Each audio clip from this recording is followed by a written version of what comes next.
аварию попали. Вот такая вот хуйня. Вот наша машина. Да, наша машина вот такая. Вот номер. Выехал на встречку. На встречку выехал.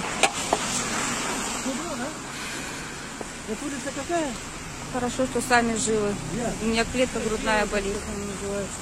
Ударила, походу, или ремнем придавила, или что. Ну, вот такая, короче, хуйня. Приехали, называется. Ну, что ты спрашиваешь? Порвал, блядь. Обратно.